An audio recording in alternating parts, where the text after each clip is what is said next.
మరి ఎవరైనా చచ్చిపోతే 3 వద్దుల్లా 5 వద్దుల్లా 9 వద్దుల్లా పక్షికి పెడతాం. పచ్చికి పెట్టినాక కొంతమంది తెలివి కల్లోళ్ళు పెద్ద మనసులు అడుగుతారు, నిన్న మొన్న పచ్చికి పెట్టినరేమో కాకులు వచ్చినాయి బిడ్డ కాకి తిన్నదా అంటారు.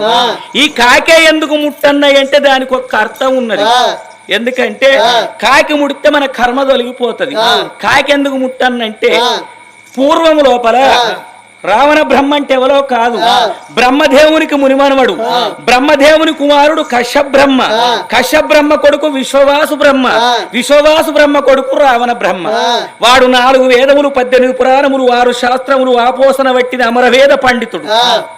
నవగ్రహాలను మెట్లు గట్టి కచ్చిరెక్కి రాజ్యమేలిండు. అటువంటి భయానికి బ్రహ్మదేవుడు వచ్చి పొద్దున పంచాంగం చెప్పాలి, కర్ణుడంటే వానదేవుడు వచ్చి అలుకుదల్లాలి, మరి బిడ్డ గాలిదేవుడు వచ్చి ఆకిలు ఊడవాలి, అగ్నిదేవుడు వచ్చి వంట చెయ్యాలి, బ్రహ్మ ముహూర్తం దాటక ముందు భార్య భర్తలు శివపార్వతులు వచ్చి పూజ కట్టువని పూజ మందిరంలో కూర్చుండాలి.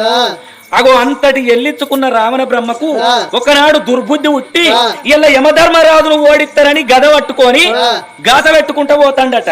యమధర్మరాజు చూసిండు, కొంచెం పొల్ల కొంగు పడితే మంచోళ్ళ మానం పోతుంది, ఆ వాని జోలికి పోయి బిడ్డ చేయి చూయించుకునేందుకు జట్ట కనిపించుడేందుకు, ఆడు మంచోడు కాదు.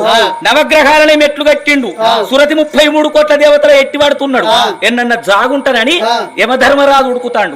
ఉరుకుతా అంటే చచ్చిపోయిన కాకి కనిపించింది. ఆ కాకి యొక్క శరీరము లోపల యమధర్మరాజు తలదాసుకున్నాడు. దాన్ని పరకాయ ప్రవేశము అంటారు. పరులు అంటే ఇతరులు, కాయము అంటే శరీరము. మరి దాని పరకాయ విద్య వచ్చినోడైతేనే అంత ప్రవేశించగలుగుతాడు. కాకి కడుపులో వచ్చి యమధర్మరాజు జాగున్నాడు. మరి రావణసూరుడు యమపురి పట్టం అంతా తిరిగిండు గాని యమధర్మరాజు కనిపించలేదు. పిరికి బంద కుమ్మరి పిల్ల మట్టికి రాదా, ఇయ్యల్ల కాకపోతే రేపు బయటికి రాదా, విధి అనాడు కాకుండా చంద్రుడు తది అనాడైనా తనకు తాను బయటకు వస్తాడు, దొరకకపోతాడా ఏడికి పోతాడని వాడు వెనకకు మరి లంకకు వేయండు. తర్వాత కాకి కడుపులోకి వెళ్లి బయటికి వచ్చిన యమధర్మరాజు, ఓ కాకి దిక్కుతోచని పరిస్థితి లోపల లంకానగరమేలే రావణ బ్రహ్మకు భయపడి నీ కడుపు లోపల నా తల దాచుకున్నా, నన్ను కాపాడినవు, నీకొక్క దీవెన పెడుతున్నా, ఎప్పటికి నీకు వయసుతనమే ఉంటది గాని ముసలితనం అనేది ఉండదు, అకాల మృత్యువు చేత దత్తవు గాని ఆయుష్ కూడిందని నా ఇచ్చ నేను వచ్చి ప్రాణం దియ్యా.